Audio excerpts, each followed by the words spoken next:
In early September 2025, the Australian Army undertook an ambitious exercise designed to test one of the most demanding aspects of modern military mobility, deploying heavy armor at sea.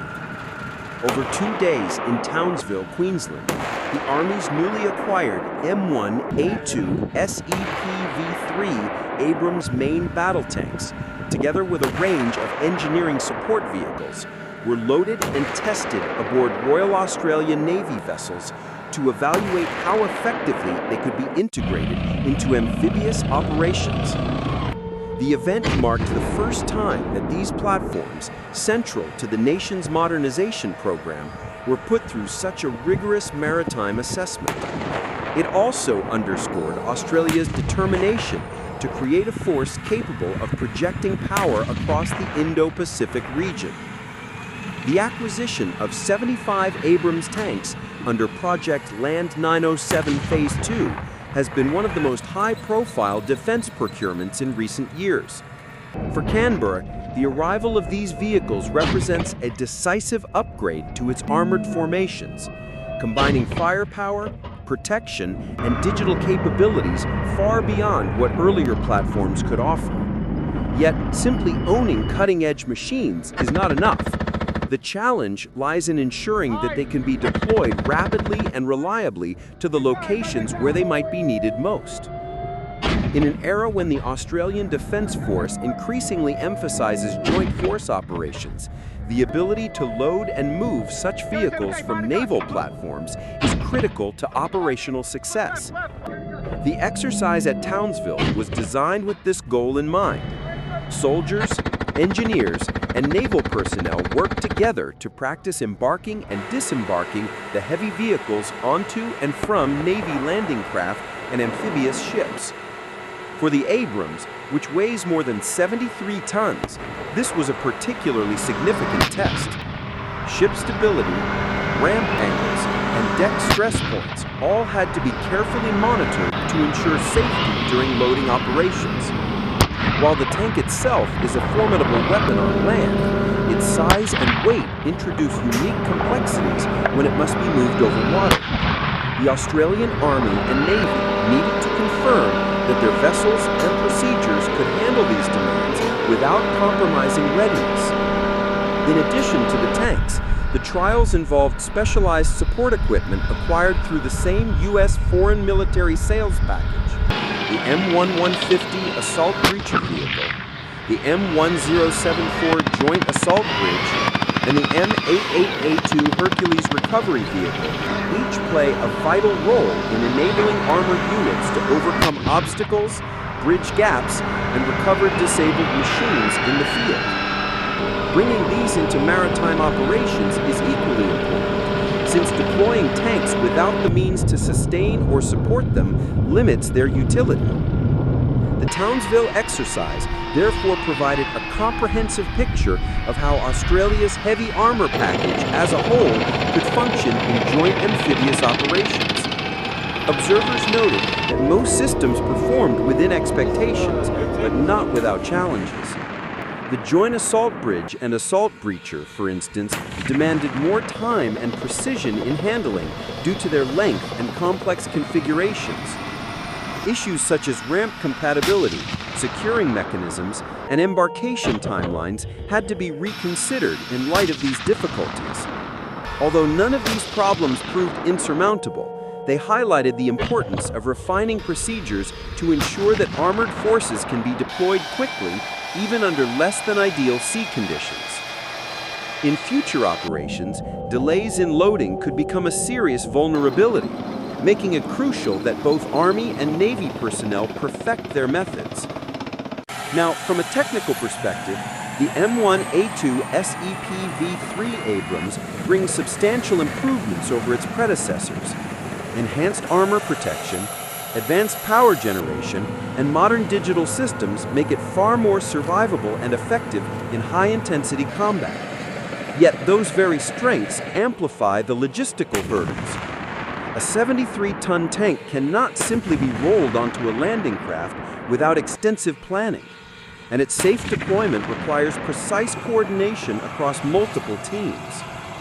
The Townsville trials revealed the need for closer integration between Army ground crews and naval specialists, particularly in terms of communication and risk assessment.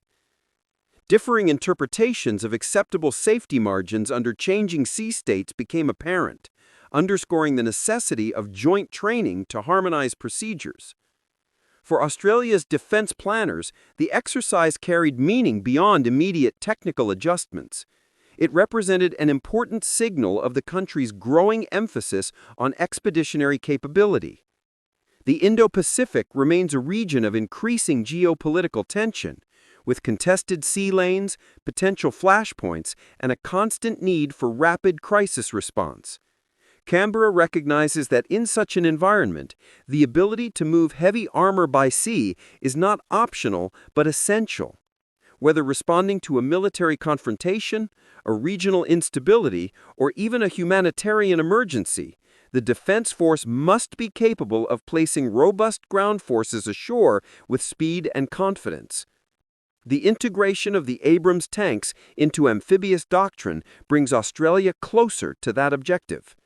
In this sense, the Townsville trials can be seen as both a validation and a rehearsal. They confirmed that the Army's new equipment can be physically accommodated aboard Navy platforms such as the Canberra-class landing helicopter docks, but they also served as practice for the human dimension of joint operations.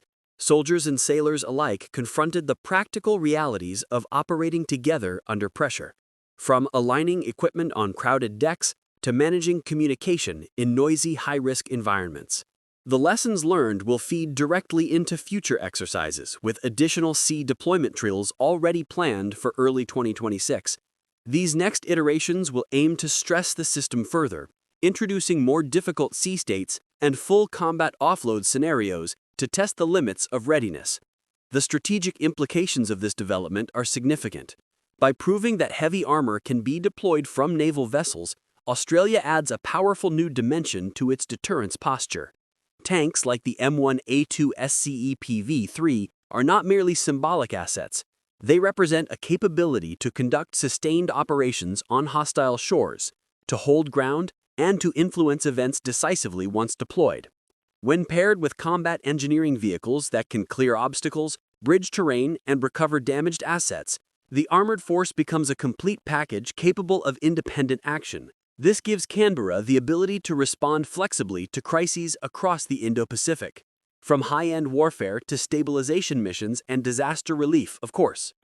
Challenges remain. The corrosive maritime environment poses long-term risks to the lifespan of heavy equipment, and constant vigilance will be required to maintain vehicles exposed to saltwater conditions. The loading and securing techniques must be continually refined to minimize risk during rapid deployments. And, most importantly, the cultural shift toward joint operations must be embedded deeply within both the Army and Navy. Technology can solve only so much. The real test of expeditionary warfare lies in human coordination, decision-making, and the ability to adapt under pressure. The Townsville trials revealed that while Australia has made significant progress, there is still work to be done before its forces can achieve seamless integration at sea. Nonetheless, the successful execution of these first sea transportability trials represents a milestone. It confirms that the investment in new armor is not just about battlefield firepower, but also about mobility, flexibility, and strategic reach.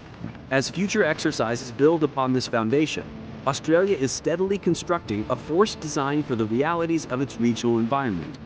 A nation dependent on secure sea lanes and partnerships across vast distances cannot afford to neglect amphibious capability. By marrying the brute strength of the Abrams with the mobility of naval platforms, Canberra is shaping a defense force capable of operating effectively across both land and sea. The Townsville exercise therefore stands as a testament to Australia's evolving defense strategy.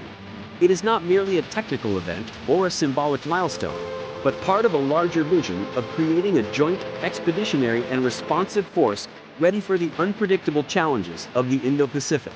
Whether facing rising regional tensions, responding to sudden crises, or providing relief after natural disasters, the Australian Defence Force is now one step closer to delivering decisive capability from the sea to the shore.